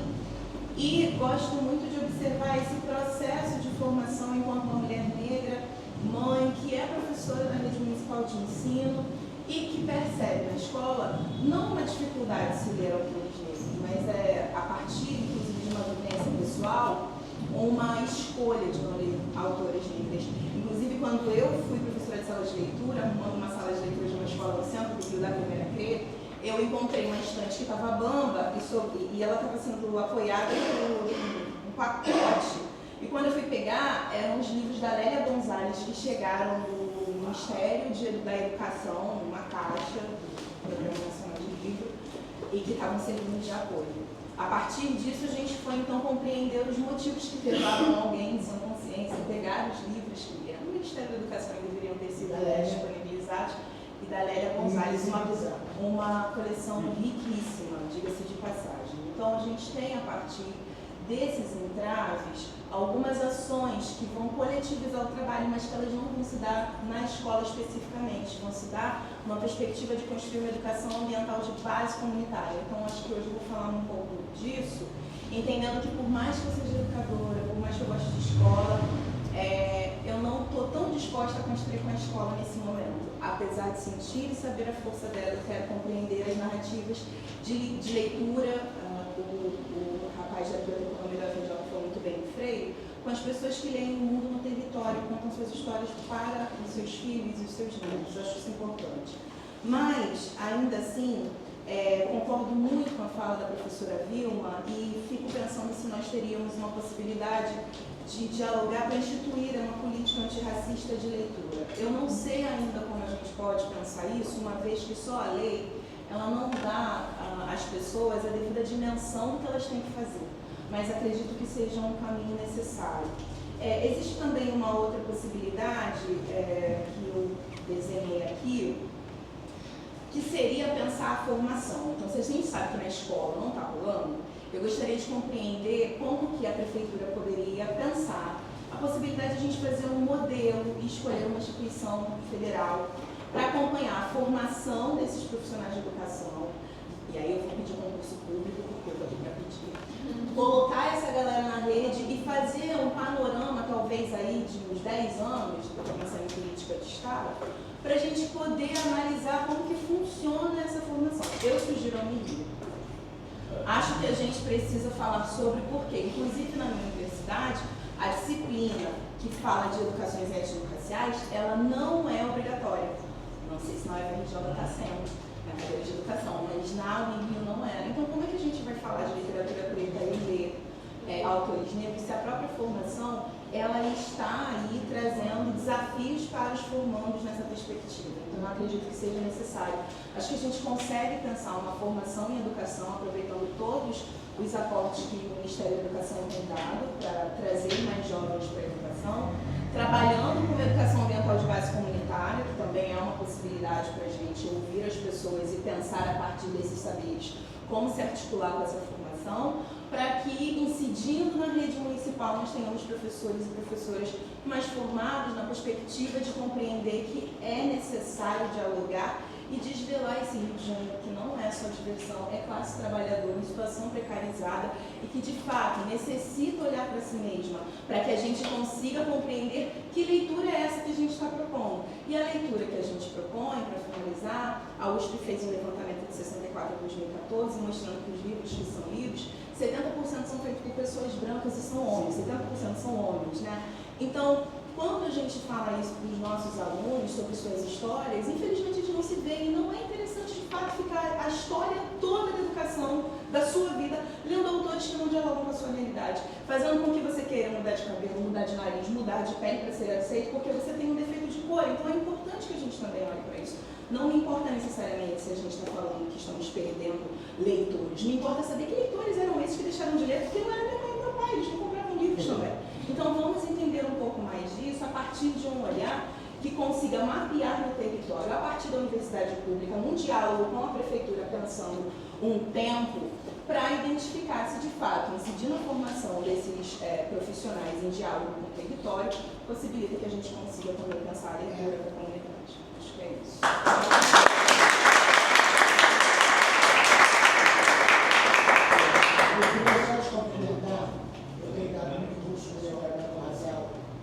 Hospital, para médico, para universidades que convidam, e ela dá uma importância, porque você falou exatamente isso.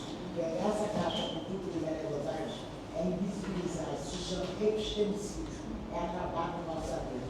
E nós agora, com a nossa literatura, que tem que ser chamada preta, estamos visibilizando, mas não estamos no conteúdo programático da escola.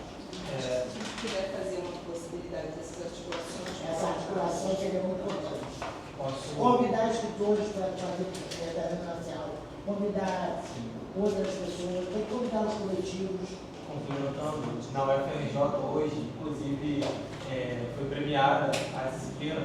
A gente tem o curso de biblioteconomia da UFRJ, uma disciplina obrigatória de sistema de formação étnico-racial, que é justamente para falar sobre isso com a professora Fátima Barbosa, e ganhou já está segundo ano consecutivo para ganhar o selo DS4, né, que é de Objetivos de Desenvolvimento Sustentável da ONU, né, que é o selo 4 de Educação, e também foi reconhecido no artigo na Espanha, porque foi a única disciplina no Rio, se não me engano, no Brasil, que está obrigatória com essa simulação de informação, né, e esse letramento racial, né, étnico-racial, dentro de uma universidade, né, e aí a professora que dá. E assim, é incrível, até porque além do conteúdo, né, da ementa, ela também traz palestrantes, traz pessoas que têm a vivência, que venham falar dos seus trabalhos, que venham se apresentar, e a gente é colocado a se debruçar sobre isso e pesquisar essas histórias, porque muitas pessoas chegam até, que vai ser no 6º período dessa disciplina, e muitas pessoas chegam no 6º período da faculdade sem ter lido, sem ter tido contato com pessoas negras na literatura ou histórias de pessoas vivas. Isso é muito absurdo num país como o nosso. E você colocou uma coisa importante, a maioria são autores, são homens. Sim. Porque criar conceitos também é coisa de mulher, né? É um cargo que eu tenho. Porque são poucas as mulheres que criam conceitos. Eu sei o conceito, mas são poucas. Então, é uma... Nós ainda temos 2 pessoas e aí nós vamos conseguir conversar informalmente.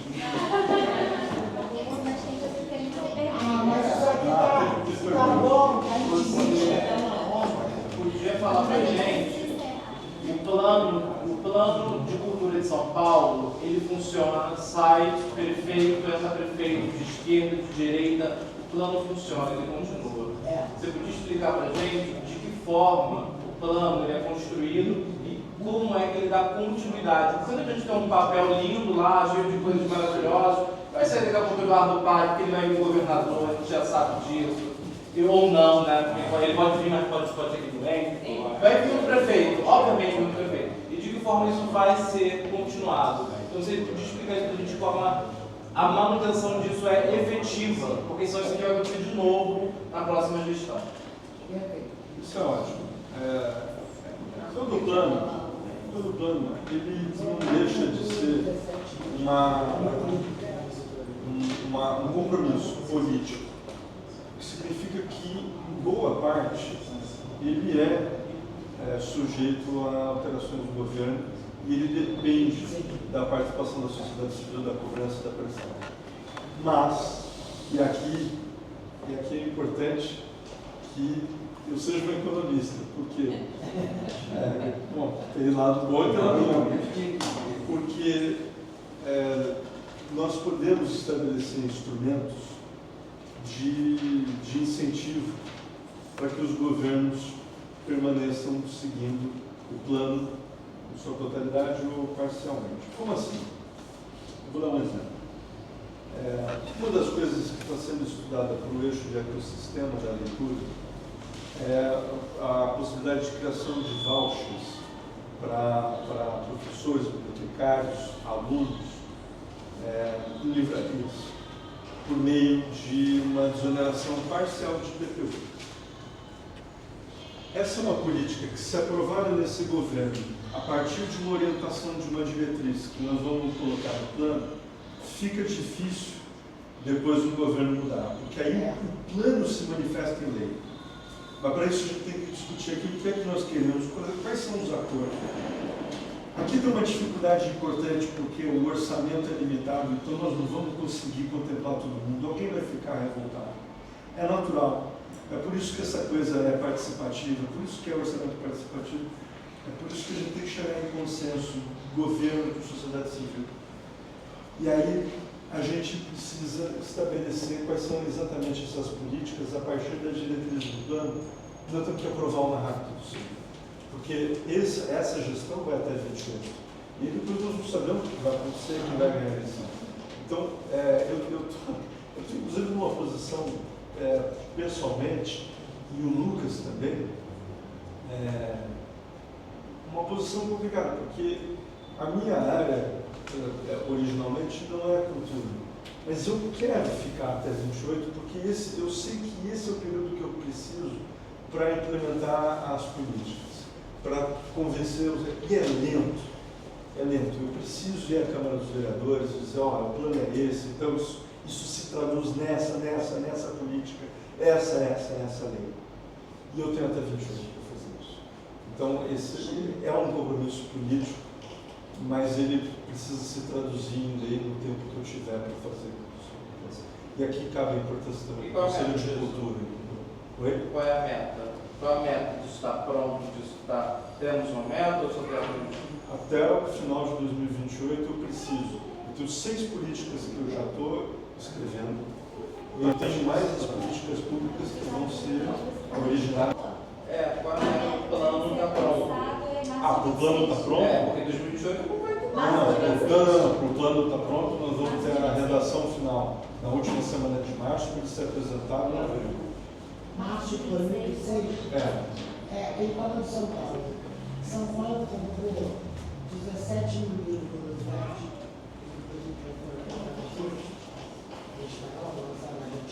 mas comprou em português e botou nas escolas para educação antirracista. O Rio de Janeiro não comprou nada. Pois é, tem uma coisa aqui importante, uma das políticas e das diretrizes é a aquisição de material de literatura pela Secretaria de Cultura. A Secretaria de Educação tem um bom orçamento para isso, mas o foco da aquisição da compra pública de livrarias é material pedagógico. Sim. E nós precisamos estruturar uma política anual de aquisição de literatura para escolas e bibliotecas públicas e comunitárias.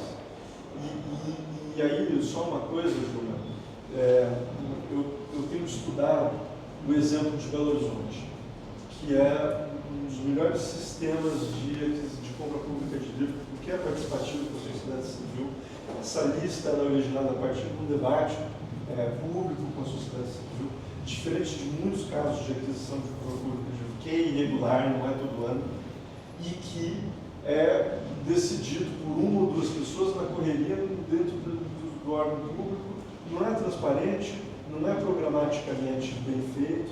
Então, essa é uma das reformas na maneira como se faz a aquisição de material público, a aquisição pública de literatura, que nós queremos entregar. E essa é uma que eu quero entregar para já ter aquisição nova desse novo modelo no ano que vem. Tá? Eu ainda não sei o valor que nós vamos colocar nesses editais de compra pública, isso é uma coisa que vai ser decidida porque manda no orçamento. Mas o sistema, eu quero ter um bom modelo. O SESC de Piracicaba, há uns 3 anos atrás, comprou uma série de livros da editora e me chamou lá para trabalhar com os funcionários da educação.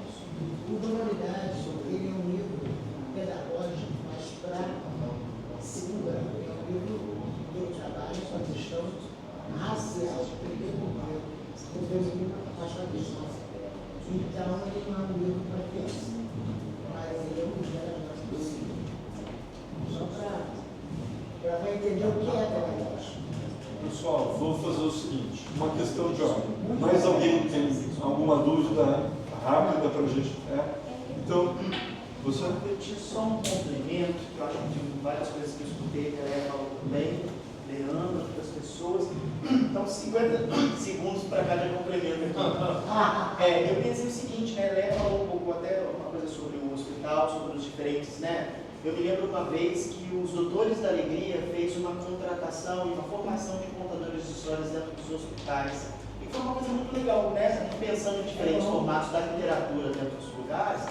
Só que acontece, o hospital ele é um lugar muito específico. Você precisa ter formação sobre contágio, formação. Não adianta você ir com um coração, eu sou lá contador de histórias, eu sou mediador de leitura, eu vou e coloco um fantoche na cara da criança, e a criança pega uma bactéria, pega e aí acabou. Então, assim, eu acho que em relação a cada formato precisa ter muita responsabilidade, né? Então, esse é um assunto. O outro assunto também, sempre sobre contação de histórias, é o meu tema. Me lembro uma vez da Prefeitura do Rio que tinha um projeto chamado Segundo Turno Cultural, que acabou há bastante tempo.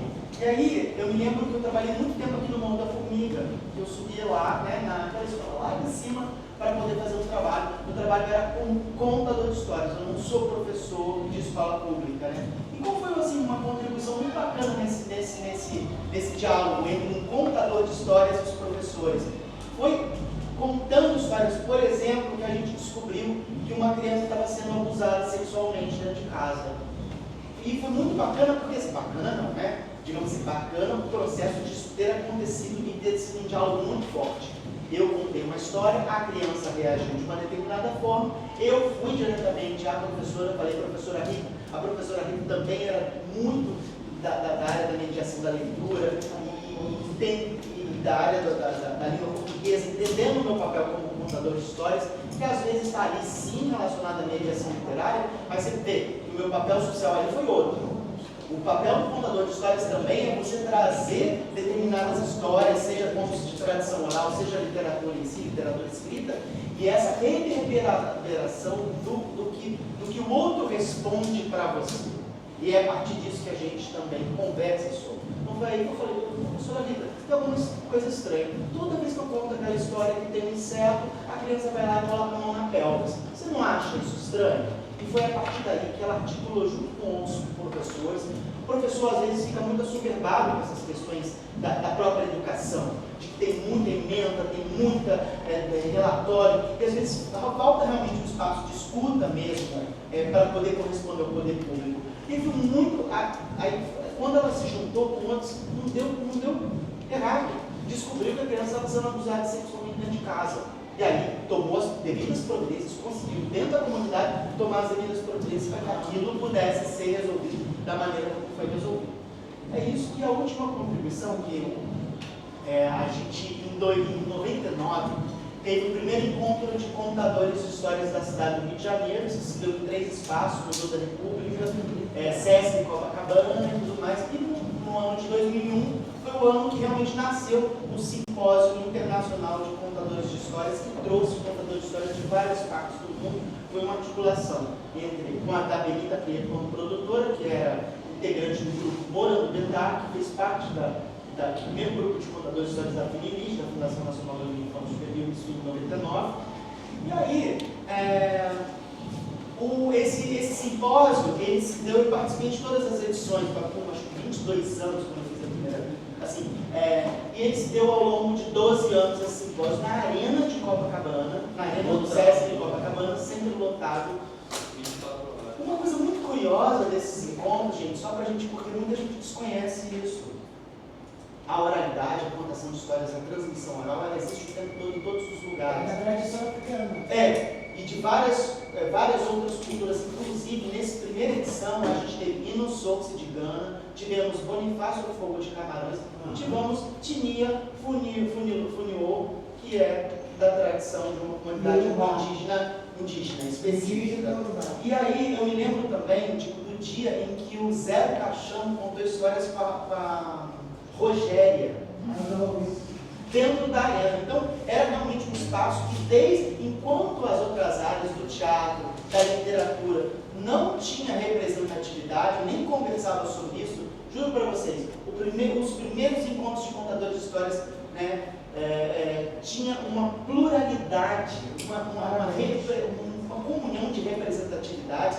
Não é o primeiro documentário de contação de histórias no Brasil tem todas essas representatividades. Isso sempre foi muito. Então, eu acho que, se for algum dia pensar em retomar, se for estudar sobre o assunto, se for pensar nisso, sobre as diferentes representatividades LGBT, né? Eu faço parte, por exemplo, de um coletivo que tem 2 imigrantes indígenas peruanos, desde o início, né?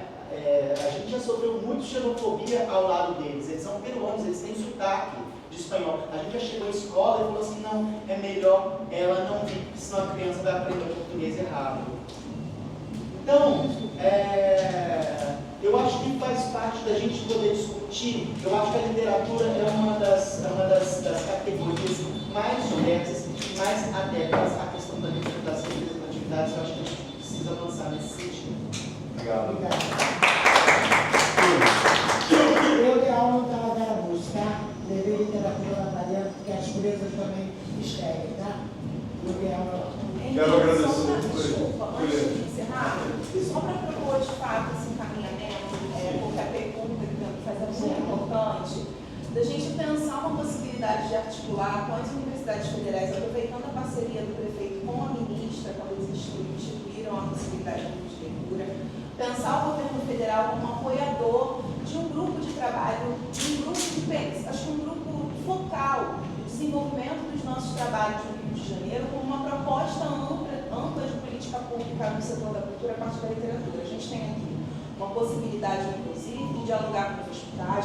Um hospital, a gente pode pensar uma ação lá, fazer um levantamento e apresentar depois. E a universidade, se a gente perder a oportunidade de juntar isso e, de alguma maneira, fazer essa organização com a universidade, vai passar longe. Se a gente fizer acho que concatenar a história com o governo federal, aproveitar a presença do Estado, da Dani, da Mônica, mas levar isso para cima, talvez a gente consiga por mais tempo manter essa proposta. Sobre isso, tenho 2 coisas rápidas a dizer. A primeira é a seguinte, acho que com a redação pronta do plano, nós vamos ter clareza de quais são os caminhos a percorrer ao longo de 26 e 27, os grupos de trabalho, as propostas a serem encaminhadas, o que é que nós vamos propor como projeto de lei, para que em 2028 essas metas estejam encaminhadas. Claro, tudo tem discussão política. Nosso objetivo é fazer o máximo possível, mas nós temos que ter a clareza que nós não vamos conseguir vencer todas. Por isso que nós precisamos estar muito fortes, unidos e organizados. Essa é a primeira coisa. Agora, sobre hospitais, eu até queria dizer um negócio. Tem um trabalho muito bom, competente da Fiocruz. Pois é, eu acho que é um caso de estudo. Eu vou pegar esse material, vou enviar um e-mail para as pessoas, acho que eu vou adotar como prática bons exemplos de práticas e compartilhando no e-mail para a gente ir fazendo essa discussão junto. Esse é um que a gente pode... Eu te passo contato assim que você... Eu tenho. Eu tenho até artigo no livro da Fiocruz. Eu acho muito importante que a contação de história não fique focada só na contação de história infantil. O idoso adora ouvir história. O acamado adora ouvir história. Então, a questão da literatura direcionada para esse público é muito importante As também. presidiárias também gostam de ouvir história e escrevem. Os surdos também gostam de ouvir história. Só quero agradecer muito a presença de todos. Nós vamos tirar uma foto. Eu quero fazer uma autoseleção aqui e, a pedido da Lúcia e da colega, fazer minha autoseleção. Eu sou um homem branco, de cabelo curto, olhos verdes, um fenótipo árabe, não muito alto, infelizmente. Sou bonito, fala assim. Sou bonito. É uma boa bonita, né? Muito obrigado. Eu sou uma piedade, eu sou mulher negra, pele clara, uso turbante, estou com um lenço. Quer acrescentar meu copo? Vamos lá?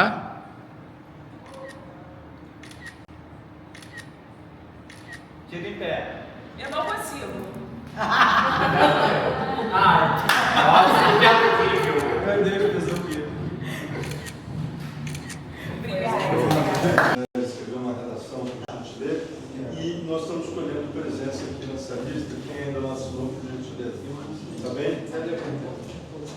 E me autodescrevendo, eu estou